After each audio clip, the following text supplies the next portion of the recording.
Welcome to episode 2 of Mental Health in the Age of the Metaverse.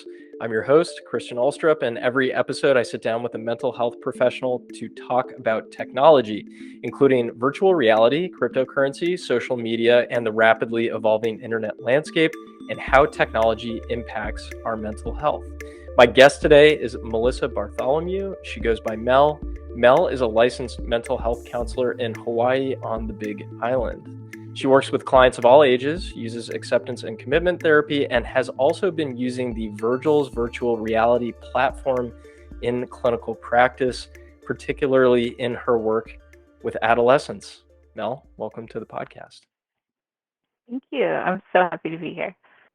Yeah, and Thank it's great to meet face to face. I know you had seen my face before when I first pitched you on the platform in VR, but I've never seen yours. So it's always nice to take those little steps from virtual reality closer to reality. So thanks for joining me today.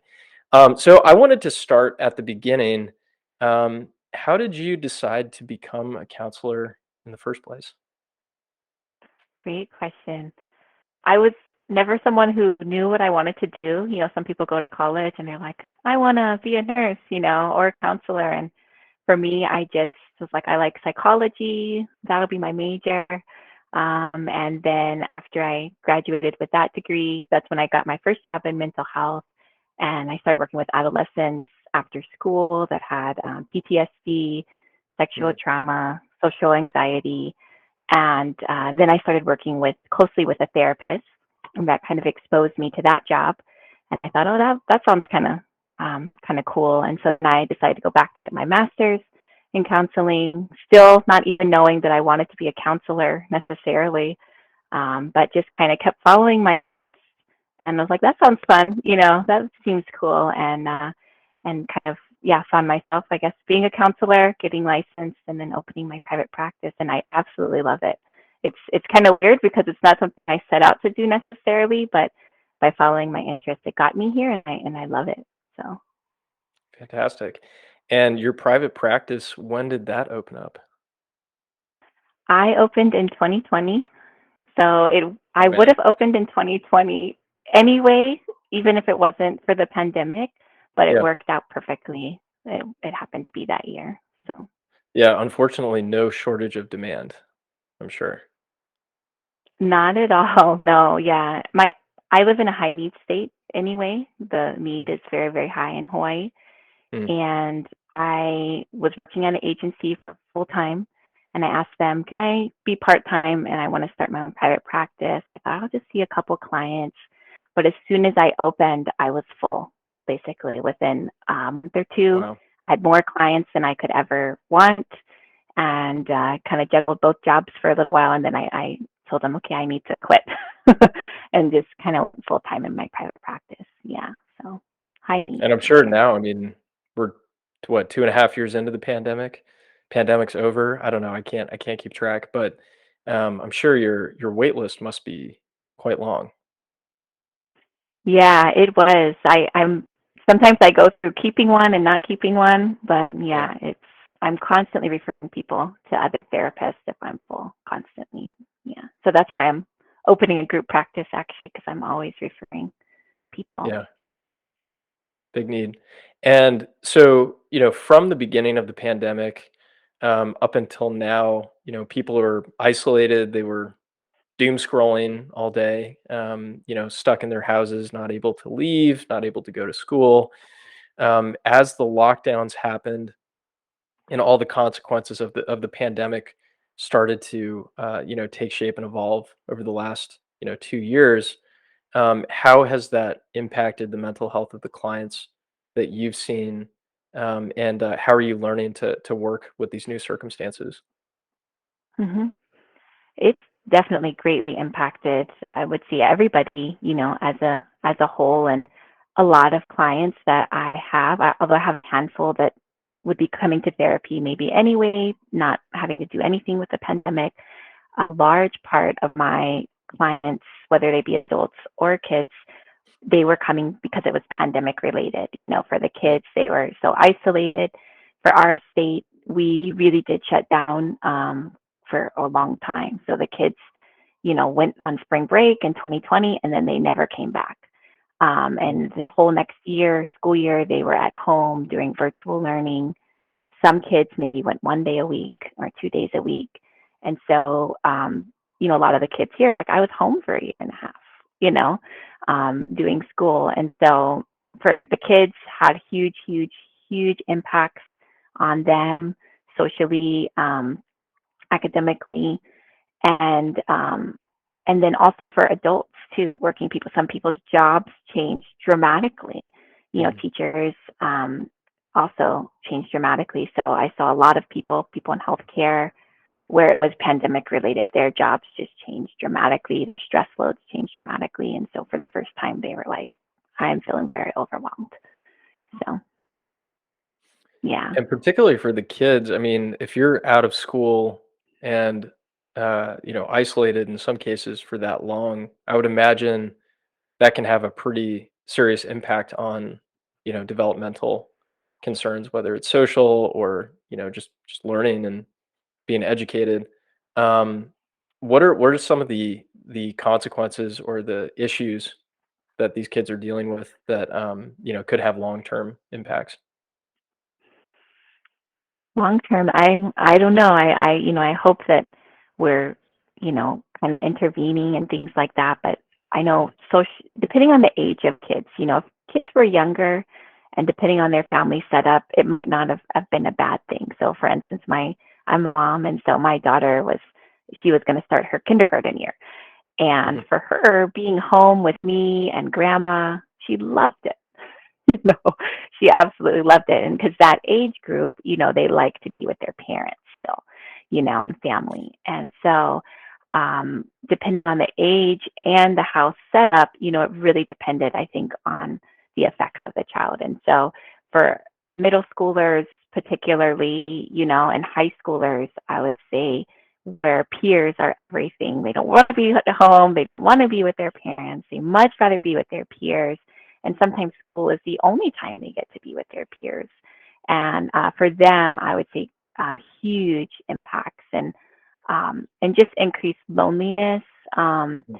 So what a lot of the things I was dealing with, where I would have A students, for instance, they've been A students their whole life, but then things are just different. The norms are different, and then they are feeling very lonely, and so then they would have increased depression was a huge, huge one for a lot of people because I think of the increased loneliness, and so they needed their parents more than they had in the past, and so where parents were maybe out of the habit of even helping kids with their homework because normally they have it, it's no problem, they're in their Mhm. routines. The parents really had to shift in how they did things and making meaningful connections with their kids, and the kids had to kind of learn, hey, I actually need to reach out and how to be open and share what they need from their parents. So I'm not sure about long-term effects.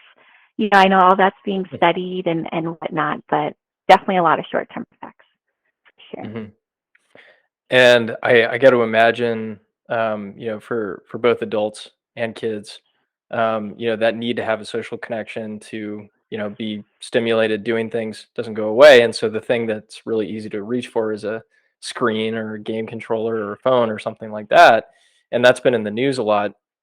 I saw some crazy statistic that something like TikTok use amongst, children under the age of 12 or something had tripled, even though TikTok's not Wow. supposed to be used by under 13. But yeah, it was. There's a new Pew study that was out about this.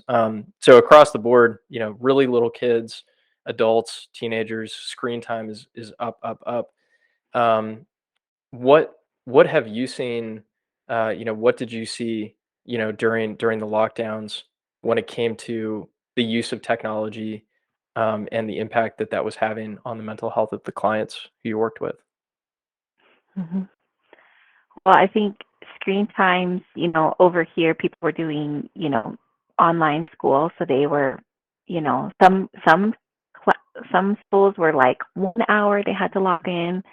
Some schools were like 6 hours they had to be logged in, like wild. And so, it definitely varied person to person. And so people were getting a lot of technology use because they had to for school.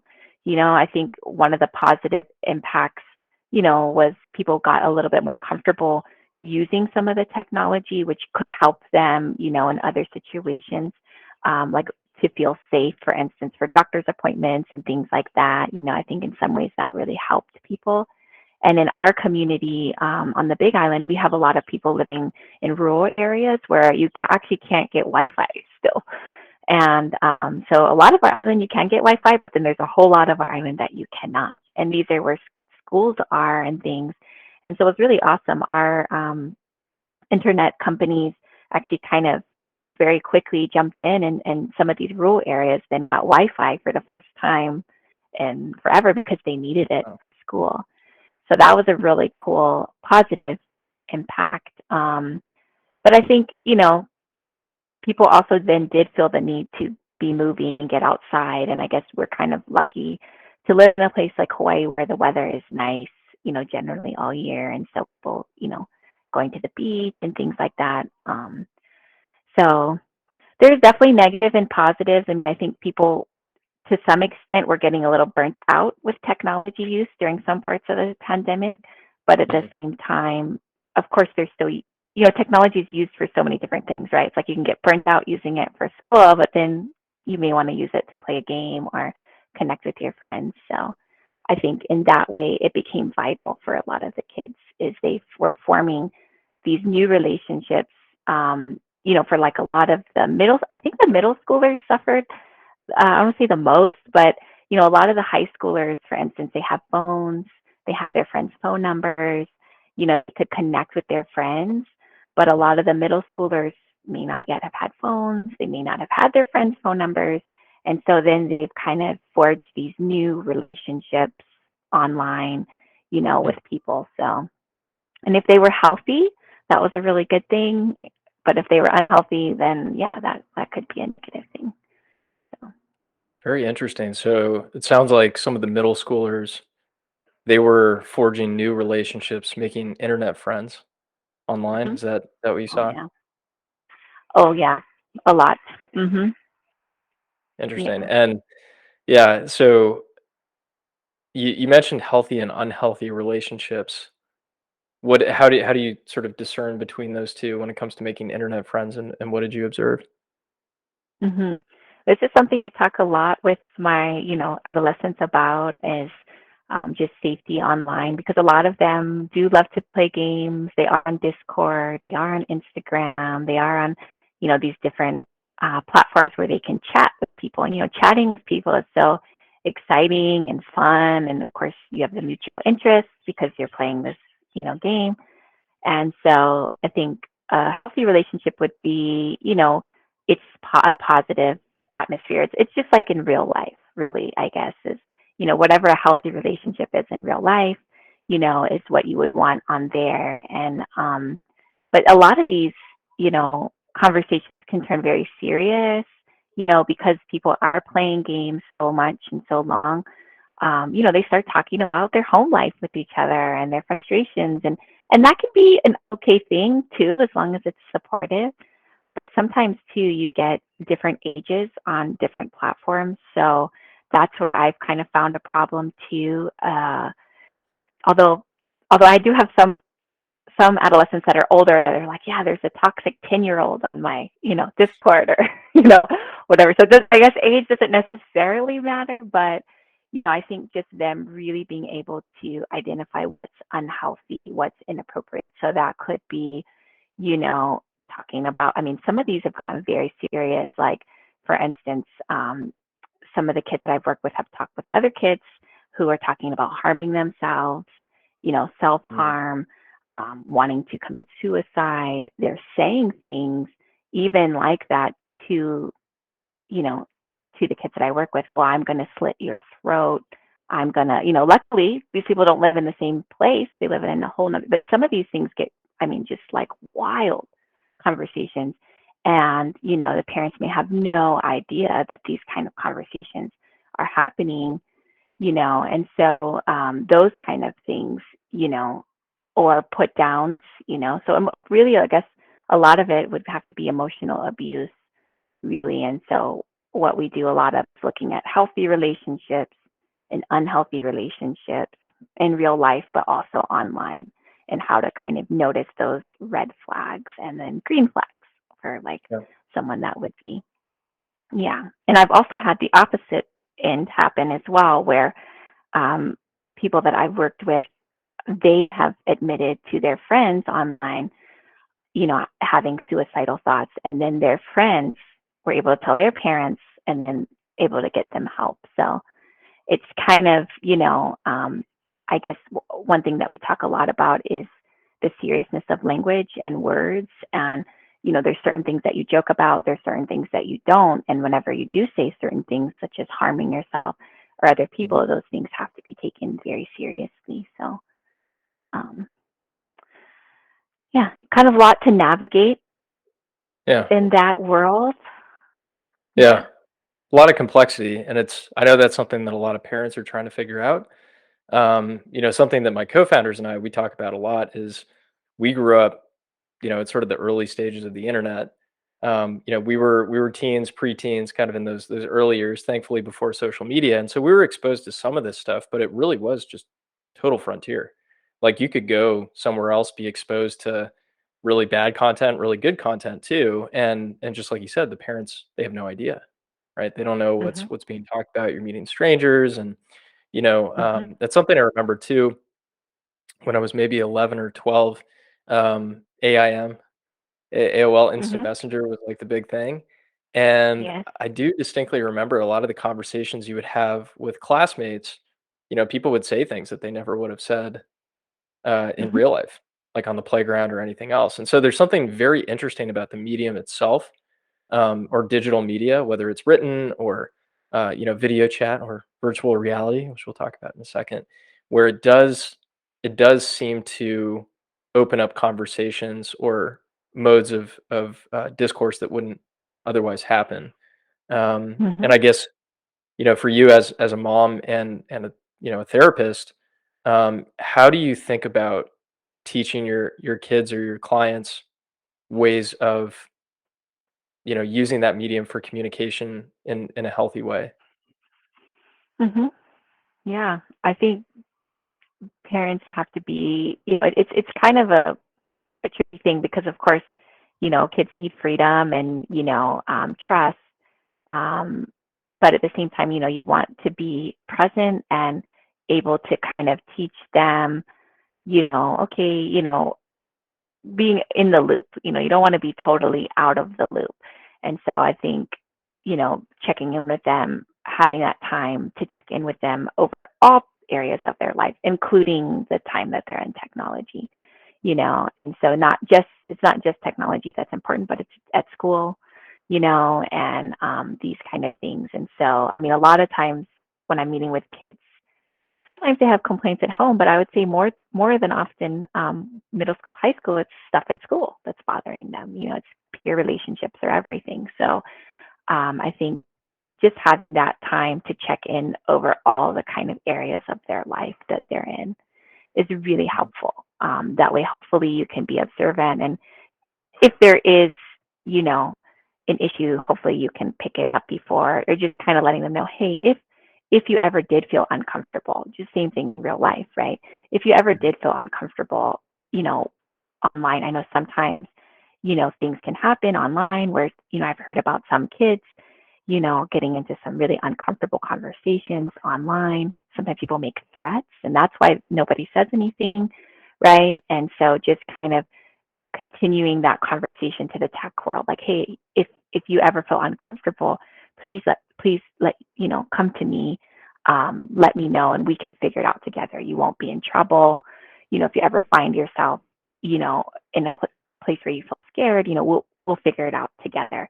Because that's a lot of kids' concerns, is they're going to get in trouble if they tell their parents, like, oh, they told me not to be chatting, but here I'm chatting, and now they found themselves in trouble. And so I Mhm. think parents giving them that safety net the same way they would in real life, you know, Mhm. um, and just kind of opening that door and continuing to, like, it's still open, from time to Yeah. time, kind of thing could help. Yeah.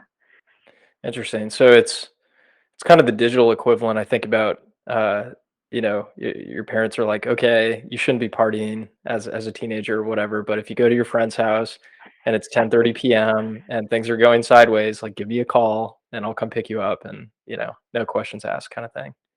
So like you Exactly. said, leaving the door open. I think that makes a lot of sense. Um I think it's tricky for a lot of parents because the temptation is, to just pull the plug, to just say no to screen time, have very hard boundaries, and I Hmm. think, you know, social media in particular, right? This has been percolating for a while, but now Hmm. there's been some more information's come out about even internally at these companies. It's been known that it can have an adverse impact on adolescent mental health in particular. So there's Discord, there are video games, there may be web forums you can go to, but then there are the social media platforms where they're engineered to grab your attention and get you hooked in as much as possible. Um, do you discern between platforms? Do you think there are channels and platforms that are more healthy, less healthy? How do you think about that? Hmm. Yeah, I mean, definitely. There's so many different ways to use technology, right? Like for work, for education, yeah, for play, for social media. I think social media is definitely its own category for sure, Hmm. and so I think having, again, just trying to teach having a healthy relationship with it, kind of anything you do, I think, it's like, how do you feel after you're doing it, right? Mm. Like, it's like, how do you feel when you're doing it? How do you feel after? I think those are things to kind of recognize. So with social media, for instance, it's more of like a passive thing, but at the same time, you know, you you're scrolling and you're inputting all of this information, and then it can have all these feelings, of a lot of common feelings might be, discontent or wanting something else, or not thinking that, if it's body image or self image, that, you need to look a certain way. And so those are definitely things that we talk about regularly. I would say in session, but then also for parents, it's a good thing to talk about. And I think that a lot of kids do know that too. Like a lot of kids I work with, they'll be like, I need to take a social media break, like Yeah. I'm just like, it's too much, it's stressing me out, and so I think just being able to notice how it is that you're really feeling when you're doing those things. Because are they bad?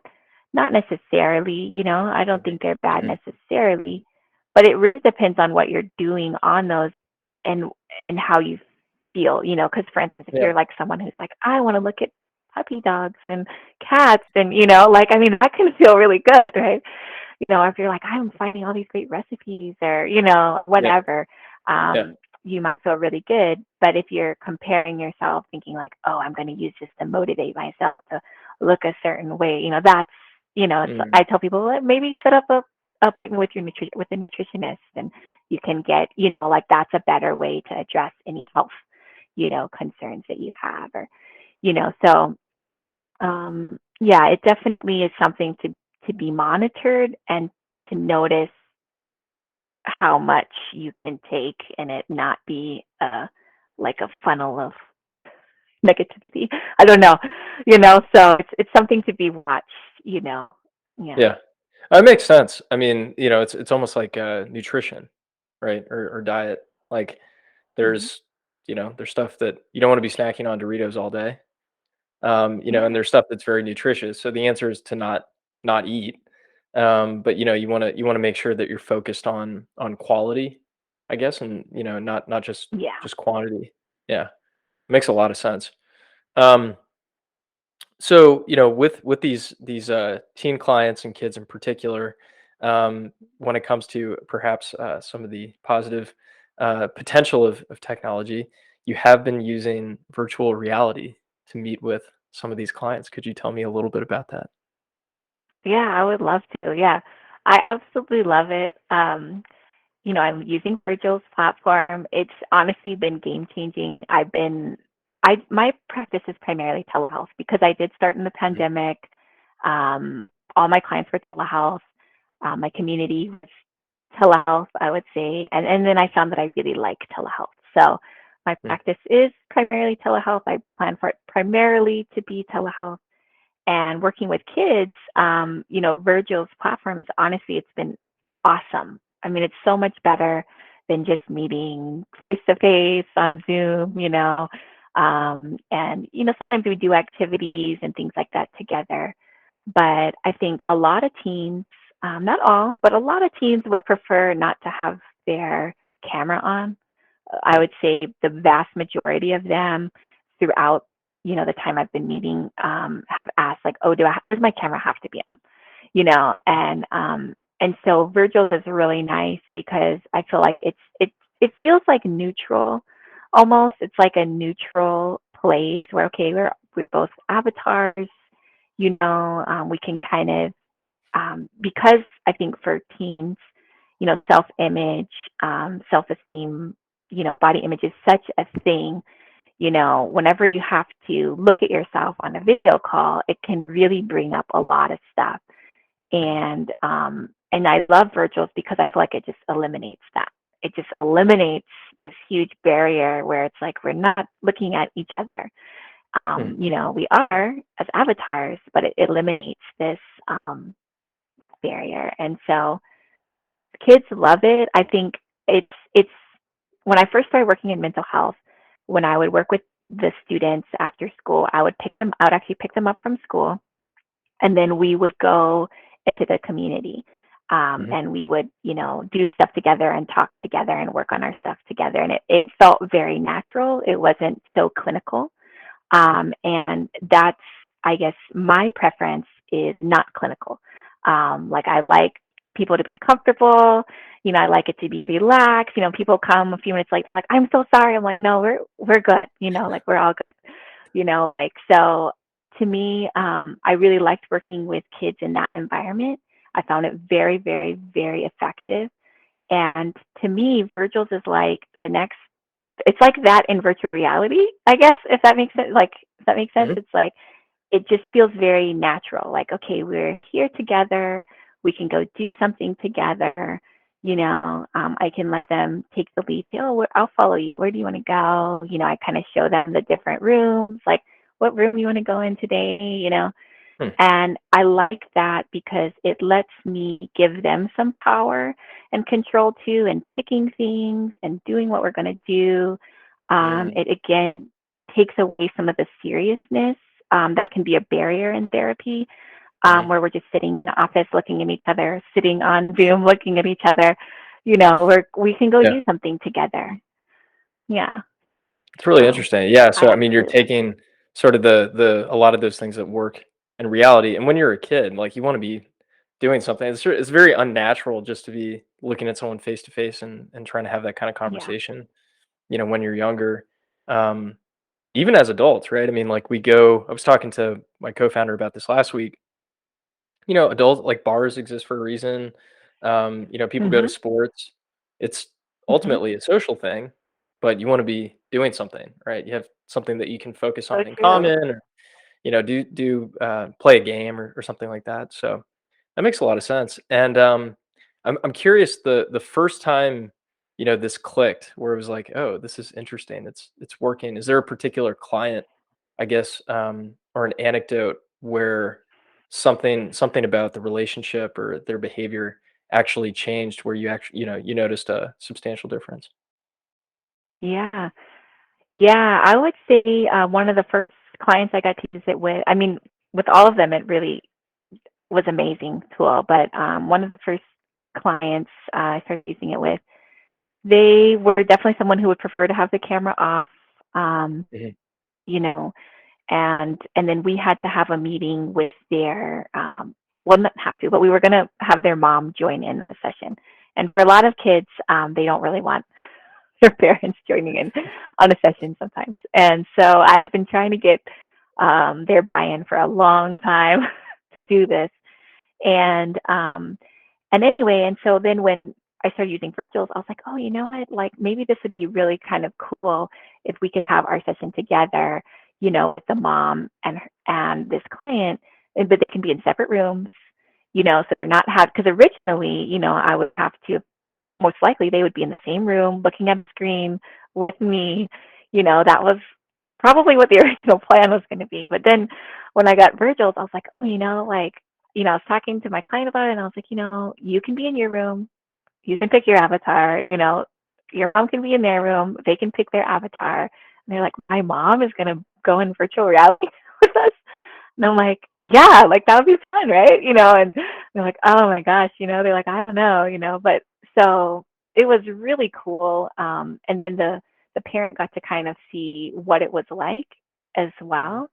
And it was awesome because we met in one of the rooms, and it was pretty cool because the child could then kind of even coach the parent, like, this is what you do, this is how you move around, like those kind of things are really cool to kind of reverse the power. Yeah. As a parent, you have all the power in a sense, and kids don't have a lot of power. And so anytime you can kind of reverse that power, and give them a little power, it's so beneficial and therapeutic to kind of have that relationship, because it requires trust, and it's just very natural.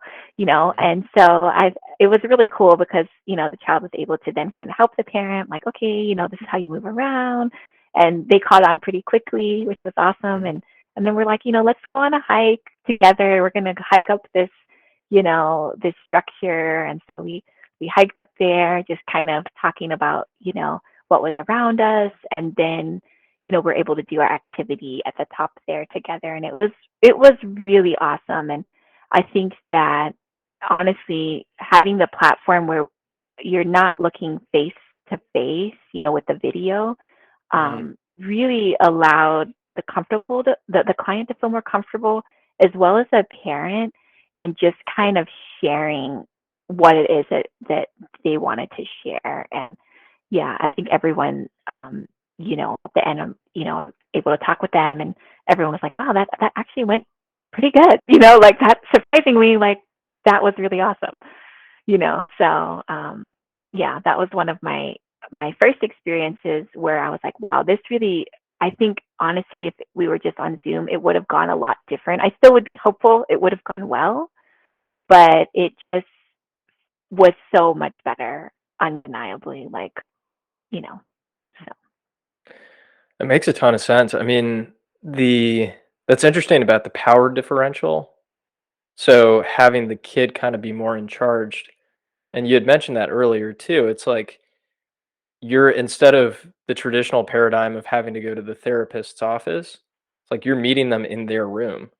And not only Mhm. that, but you're literally the same size, same shape, everything else. So it's a total equalizer, which, I Mhm. think I didn't see a therapist when I was a teenager, probably should have, but I know if my parents had asked me to go, I would have just been like, there's no way, right? It'd just be Yeah. super uncomfortable. So, Mhm. um, that's really fascinating.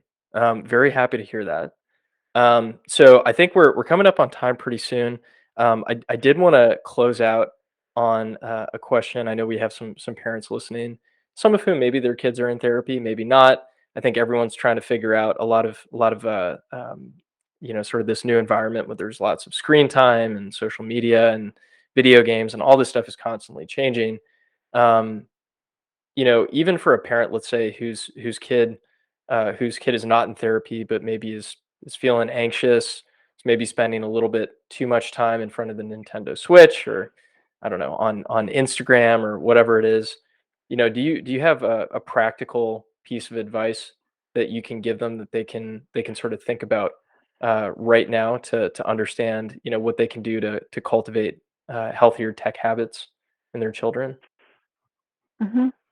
I think it's great if they kind of notice that it's always important to be observant, of your kids. And if you're kind of noticing like, oh, maybe they're more withdrawn or more anxious or not quite like themselves, then yeah, that would definitely be a time to maybe assess technology use, not just technology use, but probably everything. Again, Right. kind of hitting all the major areas of sleep, nutrition, school, extracurricular activities, tech. Because sometimes, tech could be used in excess because it's something that's happening at school. It's like the byproduct of something, right? So tech in itself might not be the root of the issue. And I guess that's kind of always the goal, is to kind of get to what is the root of the issue. And so I think just being observant and then just checking in with your child about all of the different areas of their life, and also kind of thinking, gathering the information you can, and then just having a conversation about it. I think anytime you can be collaborative with your kids is it's ideal, is what you kind of shoot for, and just saying, hey, I noticed this, like, how are things going, and just kind of also having a time of bonding and connecting, I think is really important for parents. As a parent, it can be very easy to think like, oh, I'm spending so much time with my child because you do so much for them. They're making their breakfast and lunch and dinner and taking them here and there, and cleaning up after them. And it can feel like you're spending time with them, but you're not. You're doing things for them, which are very important. And so I think also just thinking of something that you guys like to do together, and making a conscious effort to have some quality time together. And I always tell parents, it doesn't have to be anything big. You don't have to take them to the amusement park or anything like that, but just quality time, whatever it is they like to do. So it could be, I don't know, going to the mall. It could be going to a park, depending on their age. It could be just going, sitting together and eating something that you both like. And, it could be lots of small things. And so I think just trying to consciously plan some quality time where a conversation can happen, because a lot of times when kids are given that opportunity, they do share, but they do need that opportunity. So I love it. And I really like what you pointed out too, which is that, if you're noticing, for example, that your kid seems to be using a little too much technology, it's not necessarily the technology itself that's the problem. That's a symptom of something, that's probably happening in reality, right? So, make that yeah. quality time, meet them where they are, and have like a very real collaborative conversation to understand what's going on holistically. Hmm. Makes a lot of sense. Awesome. Well, Mel, thank you so much for joining. Um, so a few things that we want to share with folks who are listening. One is you're on Instagram at a helpful counselor. So that's at AHELPFULCOUNSELOR. That's on Instagram. And then you have a new website that's launching soon, which is brighterbound.com. And folks can email you now. Is that correct? Yes, At they can. Perfect. So you are taking on new clients, all in Hawaii. I just might add, at hello@brighterbound.com. That website is going to be launching soon. I'm very excited to see you take this next step in your private practice journey. It sounds like it's been quite the ride, and I'm very glad that we've been able to join you for a little bit in helping you take advantage of virtual reality. So, Mel, thank you so much. Thank you. Thank you. All right. All right. We did it. Cool. We did it. How does it